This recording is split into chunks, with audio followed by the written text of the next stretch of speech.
Okay, so as I mentioned, Berkeley Law will be entirely online in the fall. So as we thought about how to create community, one of the things we were anxious to try and replicate, which it's sort of impossible, is sort of the organic connections you make at orientation when you sit next to someone and you just start chatting. So we realized that we would need to do that earlier in the summer. So we have started both book clubs, optional book clubs with members of our community leading them, faculty, center directors, staff. And then also we are doing pods, which I can talk more about, where we have 2s and 3Ls leading small groups of incoming 1Ls, and they have to meet with them 5 times for an hour each over the summer. So those are sort of what we're doing to start to get community going. And then as we look at orientation, we, similarly to how Candace described it, sort of, well, we won't have anything live. We did make a division between what would be recorded and what would be live on Zoom, because we recognize that not a lot of people want to sit in front of Zoom for a really long time, even though all of us are doing that all day long. So I understand that that can be a challenge, right? So we then decided even further, what are we going to put on recorded that is helpful and that you might want to look at, like, you know, how do grades work, because we have a very unusual grading system, but isn't required, versus things that would be required to watch. So we have a different sets of videos in addition to having things that are live on Zoom that are more interactive. So that's the other thing about our recordings. We are doing one interactive recording that students have to do on how the court system works, for example. And then our live on Zoom are going to be things like our anti-bias training, a student panel, things like that. We do have one crossover where we're requiring students to watch videos that our alums, judges, and lawyers have talking about integrity, and then we will do a live oath of professionalism over Zoom. So normally when we're all in person, we have a judge come in and talk and then administer an oath. And so we sort of are doing this halfway thing so that the students aren't online for too long. So that's really, you know, we're trying to get at a whole bunch of different things and engaging them, connecting them, and also still trying to provide all the same information that we were providing before. Which has been a challenge, right? What do we think are going to be the best deliverables to do that? And I think honestly, we're going to learn that at the end, unfortunately, right? When we get the feedback about what's worked and what's not. But I wouldn't be surprised, like Candace, if we don't stick with some of these things, that this will be changed forever. At things we think we can now be more successful doing, communicating to students over either at Zoom, not Zoom, but over recordings. Great, thank you so much. So again, I'm going to switch now from our prepared question to the questions that you all are asking. Again, we're asking that you submit those questions via the Slido app, which is in the chat. So if you go to the chat, you'll see that there's a link to Slido. If somebody asks a question that you were thinking the same thing of, you can move it up to make sure that it's answered. So this first question, Candace, goes to you. It says, you mentioned a virtual student org fair. I believe that's what you called it. Can you talk more about how you will be doing that? Thanks. Sure. It's actually still a work in progress, but what we've done this year is we've reached out to the Student Bar Association and worked with their leadership quite closely with everything, because it's a different kind of a semester. And they're reaching out to their different organizations to see who would be interested in participating. The goal is to have a little blurb and then assign times on Zoom for people to drop in and get to know folks in the different organizations. All of our One of the challenges of orientation this year is it's so different and there's so many different pieces, is how do we organize it? Because my fear was just a bunch of emails will get lost. So we have created a Blackboard course for orientation, and that will house all of the information. I will also probably send an email with it too, but they'll be able to go to a certain section on the Blackboard course and see the list of events with regard to those student panels, and also the SBA student organization fair. So, you know, I think reaching out to the students right now is so important.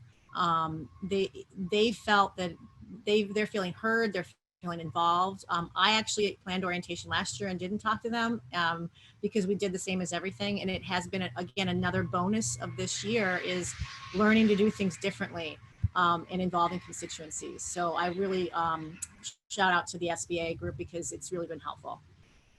Can I just add something to that? Because we're doing something very similar. And one of the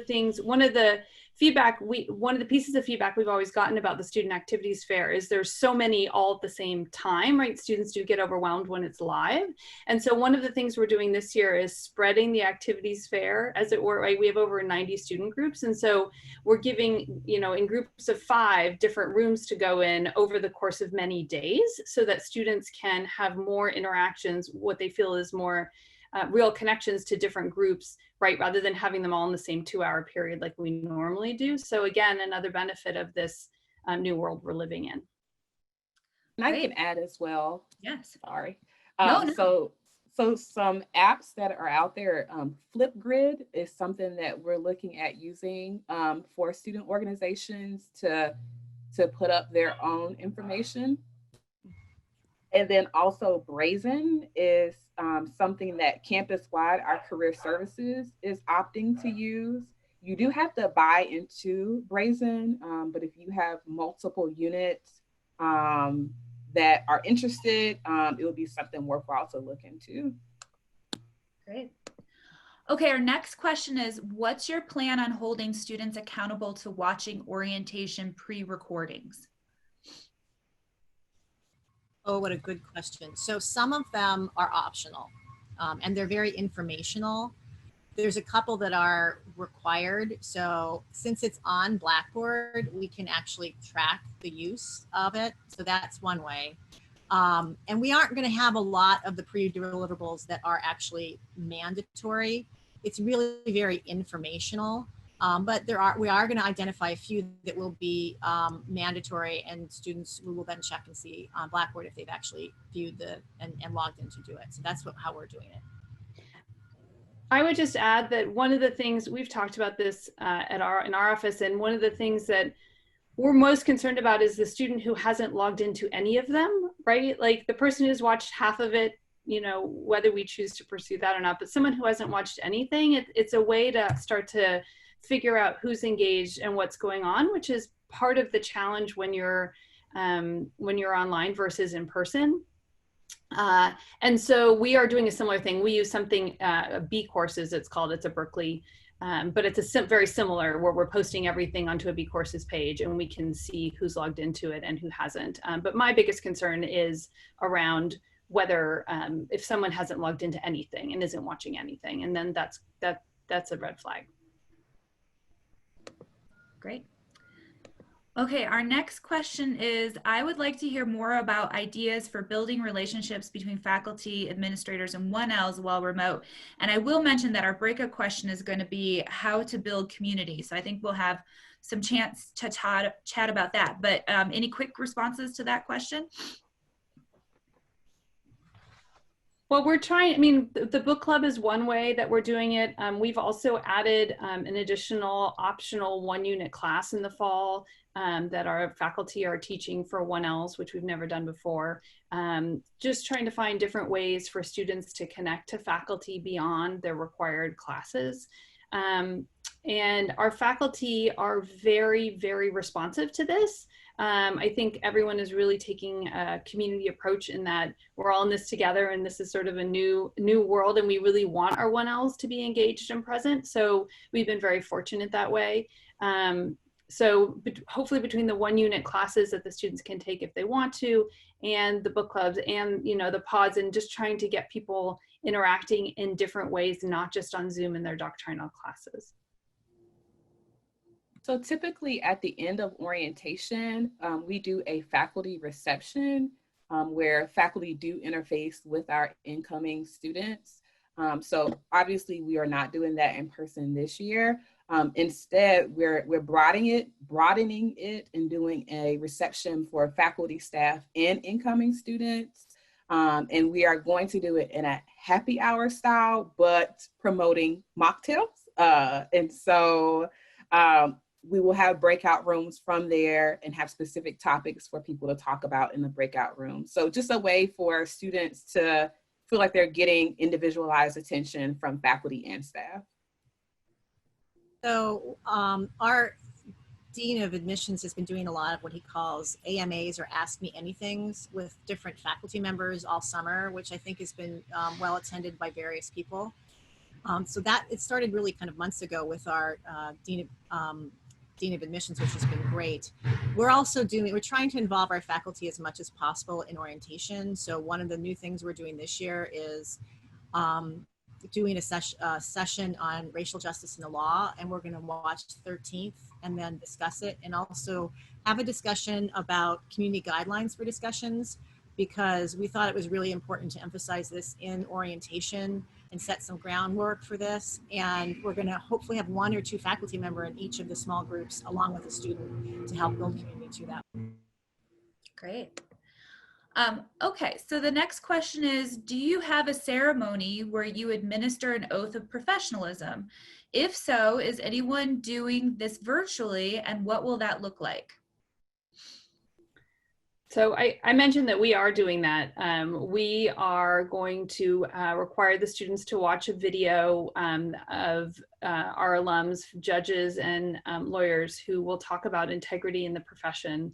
And I will talk about moral character, and then we will live have our Dean, Erwin Chemerinsky, administer the oath of professionalism. I'm happy to share the oath we use. We've been doing that for a while, and it's usually the students really enjoy that piece of it. It sort of feels like a big transition point for them. And everyone loves Erwin, so that helps too.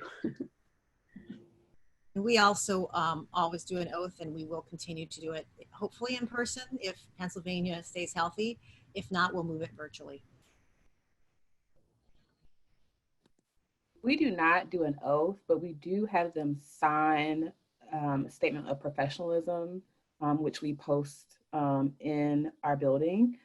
So instead of them in person signing, we've made a web page dedicated for them to electronically sign, and then that will be posted in the building. Great, thank you. Our next question is, are you adding any sessions, recordings about professionalism? Also added technical sessions, different from the oath of professionalism, keeping cameras on, etc.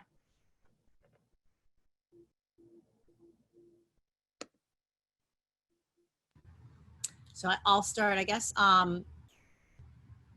The answer is yes, and it's kind of spread throughout. I'll be doing some kind of short video about academic integrity as part of the pre-deliverable, probably a required one, which is important. And we're still figuring out other things we can weave into it in that regards too, but that's the one thing that we're actually going to try and beef up a lot of things just in syllabus on academic integrity. So it's not just coming from me, but that it's in syllabus for the faculty too, because I think even some of our classes are online, like the idea of there may be online exams. So really talking a lot about academic integrity and beefing it up and really stressing the importance of it's just going to have to be critical this semester. Great. Our next question is regarding the small group student pods students must participate in. Do you give the 2L and 3L leaders prompts for each session, or is it just an open conversation? And if you give them prompts, what kind of things do you have them discuss? So we're really lucky that one of the members of my office actually developed a curriculum that is pretty great, and they did the staff did a training with the pod leaders, and they really learned a lot through that training, and I'm happy to share more information about that if people are interested. One of the things that was really helpful was during the training, they had the pod leaders break down into groups and really feel what that was like if you were the 1L, and how, right, if you don't know people or leaving room, what do uncomfortable silences, do you have to fill them?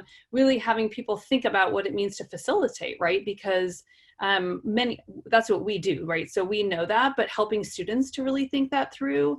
There are many prompts, there are many games she's come up with, there are many different things that students are not required to use, but are suggested. I will just say that our 2Ls and 3Ls overwhelmed us with interest in this program. And we actually ended up pairing people up because we just had, I think we had 70 2Ls and 3Ls wanting to lead these pods because they're home too. And they, you know, and they love the school and they want to do things, and they realize that this transition is going to be hardest on first year students starting out. So it's been a really big success for us. We have put a lot of time and energy into it. Our staff who are doing this are meeting and training on an ongoing basis with the pod leaders. They have check-ins. So there's a lot of support for them as they interact with the 1Ls. And the groups are quite small because we had such an overwhelming response from 2Ls and 3Ls. There are, you know, 6 to 8 1Ls in each group, which has been really great in terms of really answering hard questions and getting into any issue the 1L wants to talk about, which might not have happened in a group of 10 to 15 students. Great. Okay, so the next question is, are you requiring students for on-campus orientation to take a COVID-19 test prior to orientation and provide proof of negative test results? That's under discussion. So as of right now, Penn State does not require a test, but we do require students to do a quarantine before coming to campus. So they do have to do a self-quarantine before being here. Oh, and also we make them sign an agreement before coming to, or once they come to campus.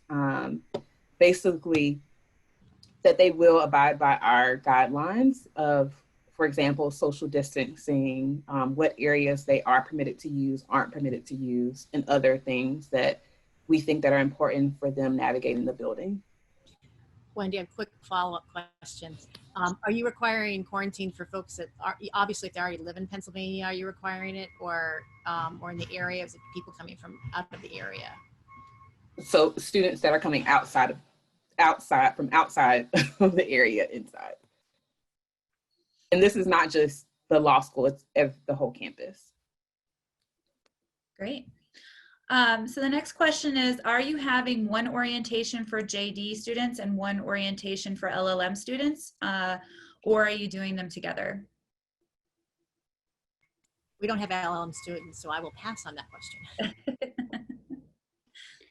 We have LLM students and JD students, and we have always done those orientations separately, and we will continue to do them separately. We have in regular times, we have quite a robust LLM population, and their questions can be quite different than a first-year student who's starting 3 years versus 1 year, where, you know, and the pressure if you're trying to also find a job as an LLM student. So we have always done those separately, and we're continuing to do that as we move online. Similarly, ours are separate. Great. Okay, so I think this will be the last question on Slido before we have a breakout. So the question is, how are you handling orientation for international students who may not be taking classes in the US but are fully online? We don't have any this year. We had some last year.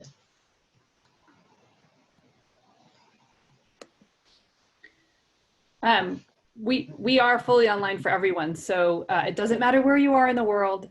It will be the same. I know that as we thought about, for example, I don't know if maybe someone is unmuted, but as we thought about these 1-unit classes we're offering to 1Ls, we are trying to be thoughtful and sensitive to offering different times, these optional 1-unit classes that faculty are teaching. So I know we're going to offer one at 7 a.m. and I mean, we're trying to offer them at different times. So to sort of get at the different time zones. But in terms of orientation, it will all be, and again, for the live Zoom things, we are trying to also plan those at times that are, you know, it's hard to do, but that are the most accessible for the most amount of people. Wonderful. Well, thank you, everyone. Thank you for those excellent questions. And thank you to our panelists for great information. I know I've already learned a lot, and we're only halfway through the panel. So next, we thought, so that we could have more time to interact as a group, because we've got a lot of collective wisdom here between the participants and the panelists, we thought it would be good to have a breakout session. So we're going to break out into groups of 6 to 8 people.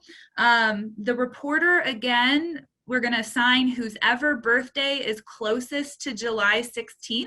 You are the reporter for your group. So if you could just take 1 minute at the start of the breakout to find out who has the closest birthday, that person will be your reporter for the group. Lance has provided a link to the Google document. So if you look in the chat, you'll see that there's a link to a Google document there, so you can all fill in your answers. And the question that the panelists would like you to discuss is one that I think we're all struggling with in this new COVID-19 world, which is, how are you building community, and what resources are you using to build community? And we'll go ahead, we'll put that in the chat. But again, the question is, how are you building community, and what resources are you using? So the reporter is whoever's birthday is closest to July 16th. So you are charged with keeping the notes and typing into the Google document. The prompt is, how are you building community, and what resources are you using? And the link to the Google document is in the chat, along with, thank you, Candace, for typing in the question. So we're going to go ahead now and break into groups of 6 to 8. Thanks so much. And so that specifically focuses on our student populations that are marginalized within both law schools and the legal profession. And so making sure that we're cognizant of our current climate and some of the unique challenges that they may face coming into Penn State law. And so I really like the idea of a faculty ambassador, someone that can help guide them through. I do want to talk about a resource that is available for all of us as we continue to have these conversations, and that is NALSAP, the National Association for Law Student Affairs Professionals. Please look them up. It is a great organization that talks about and grapples with the things that we are talking about now. And so I know that they have specialized groups that are looking at the student experience, looking at student involvement, orientation, and it's a great way for all of us to stay engaged. And they also offer an annual conference every year for those who are working with students.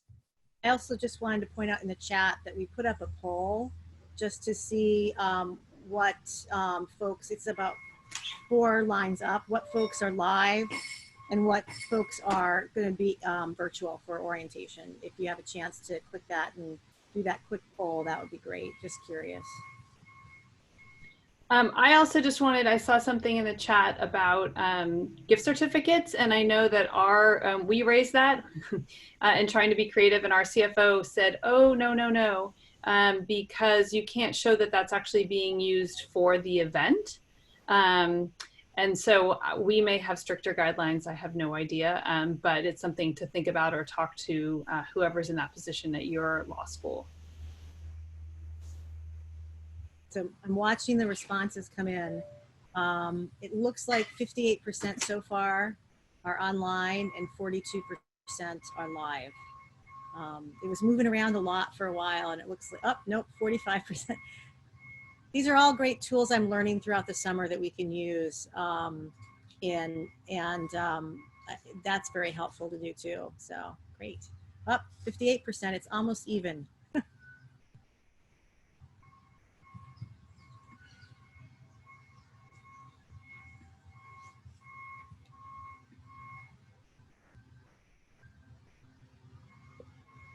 We're just about out of time. We like to finish up our panels a couple minutes early so that people have time to go to their next panel, but we can certainly keep the chat up and going until for the next couple of minutes, because I see that there's some really good conversation going on, especially around food, which is so incredibly important, especially for orientation. So that's fantastic. And I just want to thank once again our excellent panelists.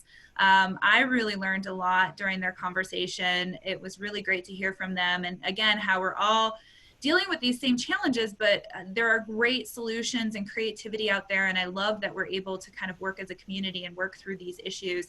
We will be sending out the Google document to everybody who's registered for the conference. We want that to be a resource and accessible. So hopefully that will be helpful to you. A big thank you to our reporters who typed in some responses into that document, and we'll be sure to get it out. And thank you, everyone. Thank you again to our panelists, and good luck. Good luck with orientation. Good luck out there. Everybody, we need to reconvene and talk about how it went in a month. Definitely. Really true. Right.